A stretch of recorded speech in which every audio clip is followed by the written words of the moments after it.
Всем привет! Добро пожаловать на мой канал! А кто сегодня с нами впервые, меня зовут Ирина. Подписывайтесь и нажимайте на колокольчик, чтобы не пропустить новое полезное видео.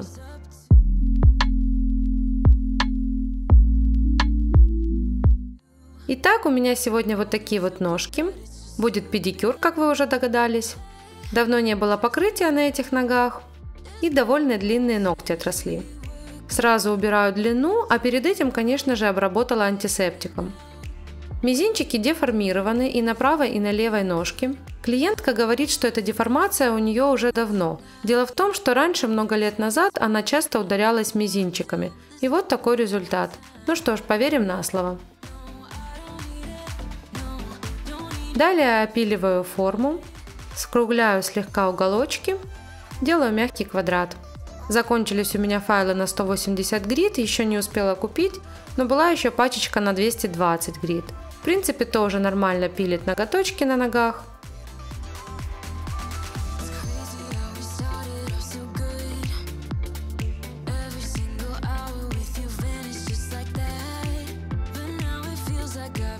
Можно сразу зашлифовать поверхность ногтей.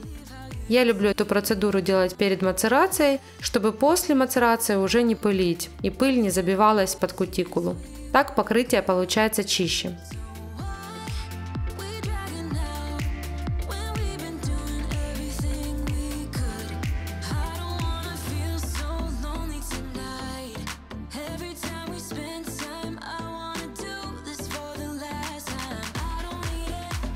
Далее пушером отодвигаю кутикулу. Она прилипла к ноготочку, отросла. Теперь ее нужно хорошенько отодвинуть и убрать птеригий.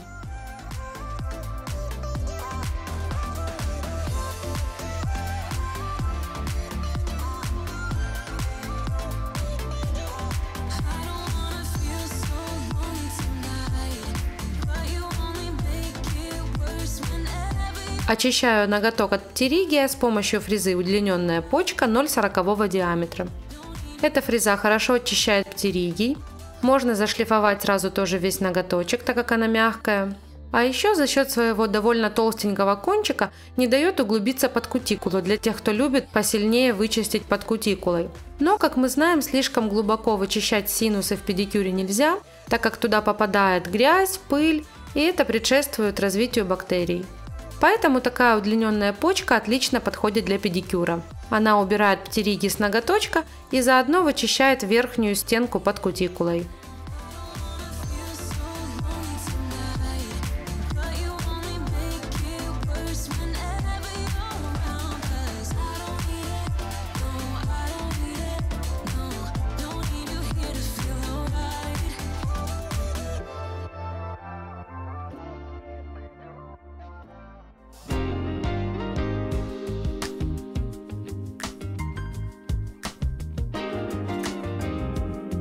Все этого достаточно для обработки пальчиков.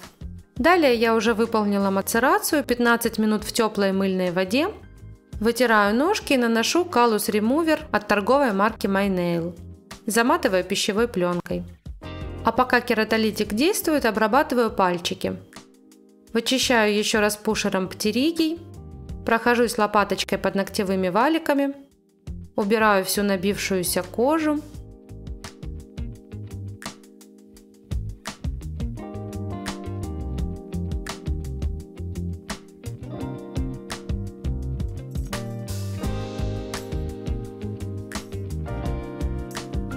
Далее срезаю кутикулу ножничками.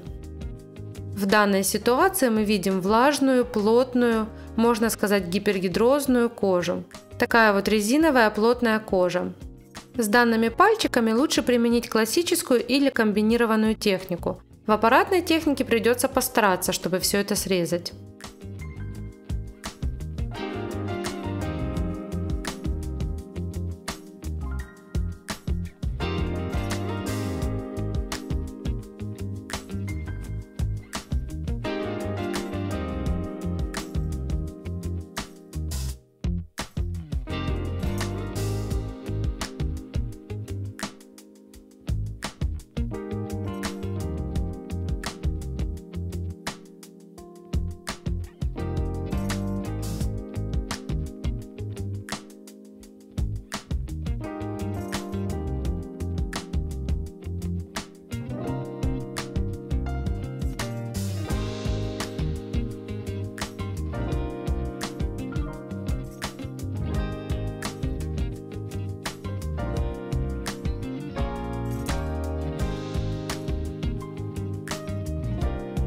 Теперь перехожу к обработке стопы. Убираю пленку, хорошо убираю остатки ремувера и скатываю размягченную кожу пилкой.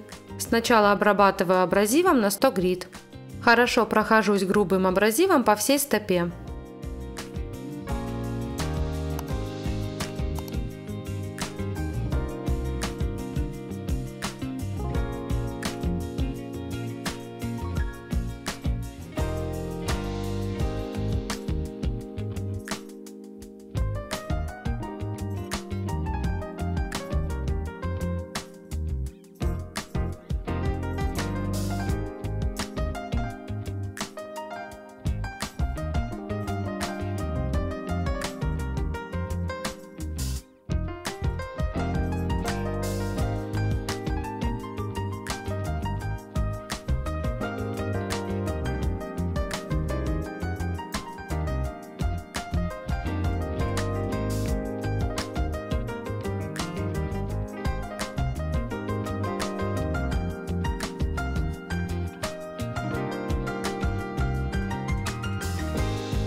Обрабатывая стопу, я заметила какую-то черную точечку.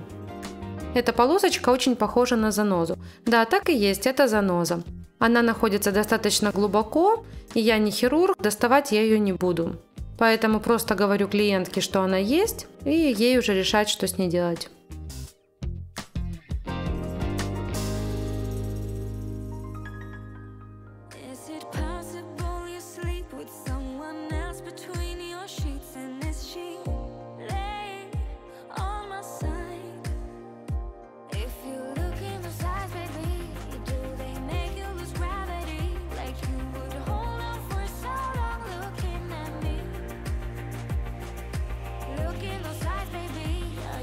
Если стопа пересыхает, смачиваю ее водичкой.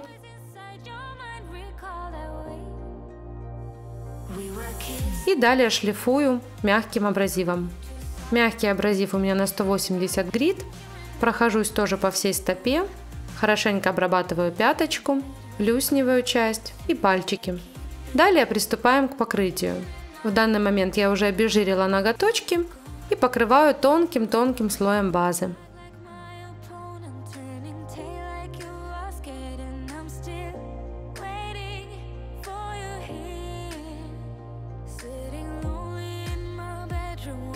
Буду делать на большом ноготочке эффект текстуры. Смешиваю отдельно на палитре несколько цветов: голубой, синий, светло-розовый и немножко серебряного шиммера. С помощью плоской кисти переношу это на ноготочек.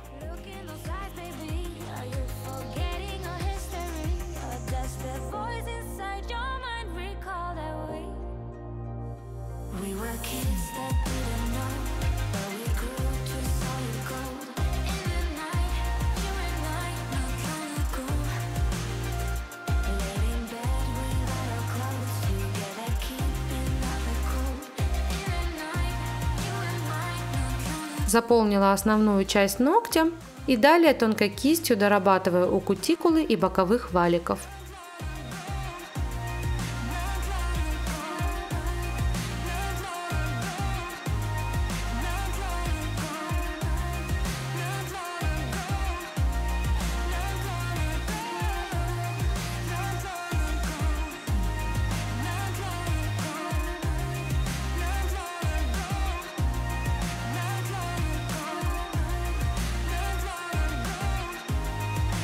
Сразу отправляю ножку в лампу, чтобы просушить большой ноготочек, а далее голубым гель-лаком покрываю 4 ноготочка сразу.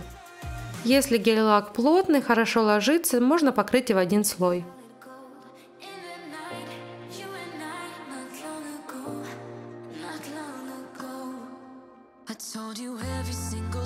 Просушила все в лампе и перекрываю топом.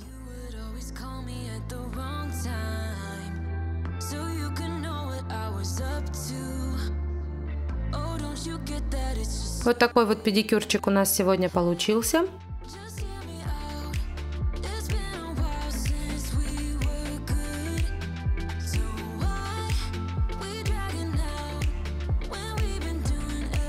Пишите комментарии, задавайте вопросы, с удовольствием отвечу. Ну а если это видео было хоть чуточку вам полезно, ставьте лайк и нажимайте на колокольчик, чтобы не пропустить ничего нового на канале. А я всем желаю хорошего вечера и до новых встреч. Пока-пока!